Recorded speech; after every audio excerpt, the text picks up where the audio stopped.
What if I were to inform you that Carl Jung uncovered insights regarding human nature that could potentially spare you years of inefficiency? Vitality and emotional turmoil allow me to convey a thought of considerable depth. Assisting others is inherently ingrained in our nature.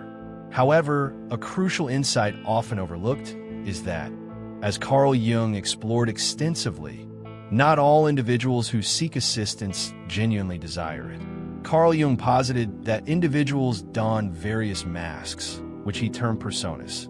Some of these personas are crafted with the intent to siphon energy from others.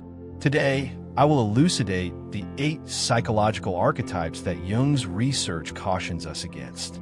Remain engaged, for by the conclusion of this discourse, you will possess the insight to discern these dynamics with clarity. Type 1. The eternal victim according to Carl Jung. Certain individuals find themselves ensnared in what he termed the victim archetype. These individuals have adopted suffering as a core aspect of their identity. However, there is an intriguing twist. Jung revealed that individuals often do not genuinely seek to flee from their suffering. Rather, these individuals seem perpetually ensnared in a state of crisis, perpetually immersed in a narrative of turmoil that is ostensibly never attributed to their own actions. One might assert that individuals find themselves ensnared in their own shadows, grappling with the darker facets of their identity that they are unwilling to confront. They draw sustenance from the sympathy of others, much like vampires derive nourishment from blood. In attempting to assist them, one is not fostering healing. Rather, one is inadvertently perpetuating their dependency. Carl Jung elucidated that genuine healing necessitates the individual's confrontation with their shadow. However, the perpetual victim eschews this transformative journey. They prefer to ensnare others in their psychological quicksand. And believe me, once ensnared, extricating oneself proves to be more challenging than one might anticipate. This brings us to the second type, the chronic complainer. Jung remarked that certain individuals develop an addiction to their own negativity, which ultimately transforms into their comfort zone. Their cognitive foundation, the revelations that Jung encountered regarding this particular type, are likely to astonish you. These individuals seem less interested in solutions and more in garnering attention for their grievances. Carl Jung's exploration of the human psyche reveals that chronic complainers often find themselves in a state he termed psychological stagnation. They have effectively made complaining their primary occupation. Even if one were to move mountains for them, they would likely find fault with the view. Jung posited that this behavior transcends mere negativity. It serves as a defense mechanism, shielding them from growth, change, and the acceptance of responsibility for their own lives. The presumptuous individual Carl Jung posited that entitlement manifests as a psychological disorder cloaked in the guise of confidence. Individuals exhibiting this trait do not seek assistance. Rather, they assertively demand it, as though the universe is indebted to them. However, Jung's revelations fundamentally altered our comprehension of entitlement. Individuals failed to cultivate what he termed psychological reciprocity. The fundamental comprehension that relationships necessitate reciprocity indicates a certain immaturity in their perspective. It is a fallacy to assume that the universe is centered on one's own desires. Assistance rendered often goes unacknowledged, devoid of gratitude, appreciation, or any semblance of personal development. Jung would suggest that they are functioning from their least developed aspect, which hinders their ability to perceive others as equals. Classify as for the consistent deceiver. Carl Jung made a revelation regarding falsehoods that will transform your perception of deception indefinitely.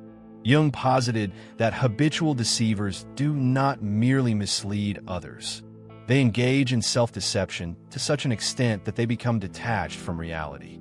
They construct what Jung referred to as false personas, entirely founded on fabrication, as per Carl Jung's insights. These individuals become so ensnared in their intricate fabrications that they can no longer discern reality from illusion.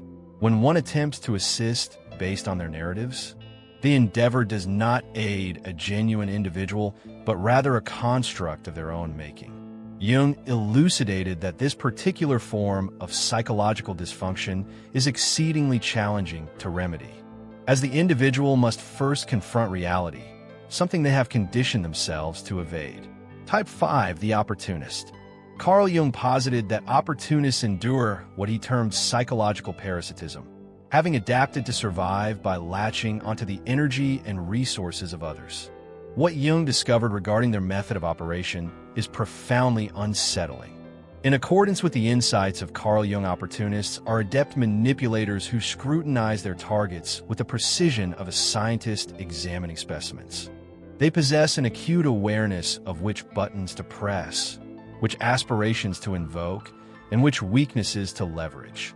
It has come to light that certain individuals perceive others not as fellow human beings, but rather as mere resources to be exploited. They may articulate visions of shared success, all the while covertly devising their own escape plans. The most unsettling aspect is that these individuals are frequently those who are nearest to you. The theatrical pursuer.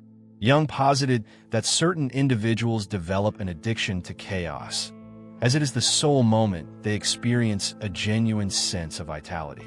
He termed this phenomenon neurotic excitement dependency. However, Carl Jung's findings on those who seek drama reveal an overlooked truth. These individuals are not mere victims of chaos. Rather, they are its architects. They unwittingly orchestrate one crisis after another, as psychological turbulence has evolved into their preferred stimulant.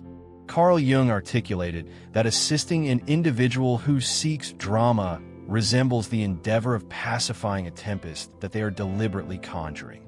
It is futile to instill tranquility in someone who is ensnared in conflict, particularly when that conflict is directed inwardly.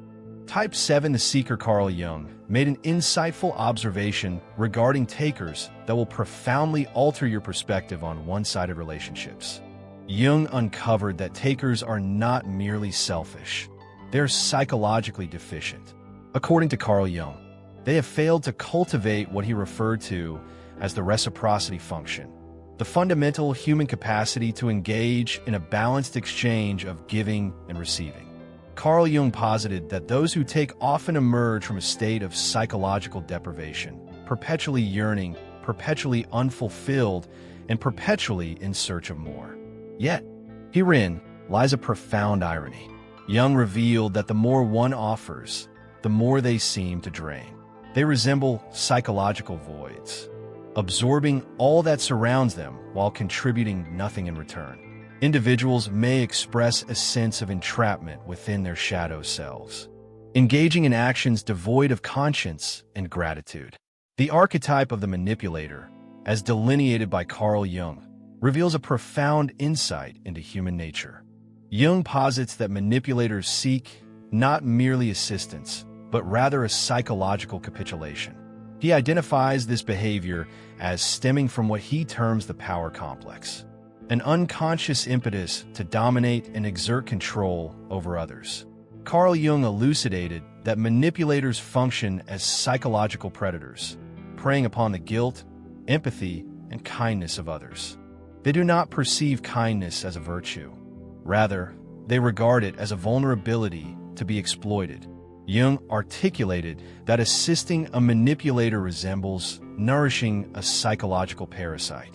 The more one provides, the more formidable they become, while the giver diminishes in strength. They deplete not only your resources, but also your intrinsic sense of self. However, the most crucial aspect remains. Carl Jung made a significant discovery that may very well be life-saving. He posited that discernment should not be equated with cruelty. Rather, it embodies wisdom. Jung posited the necessity of cultivating what he termed psychological boundaries to safeguard our energy and preserve our mental well-being. Carl Jung identified that individuals deserving of assistance possess specific traits. They embrace responsibility, engage in reciprocity, evolve from your contributions, and honor your boundaries. Recall that Carl Jung posited that each individual you assist either contributes to your vitality or depletes it. Make your selections judiciously, for your mental well-being hinges upon this choice. The most profound contribution one can offer to the world is not boundless assistance to all, but rather the safeguarding and nurturing of one's highest self, reserved for those who genuinely merit it. I sincerely appreciate your presence during this exploration.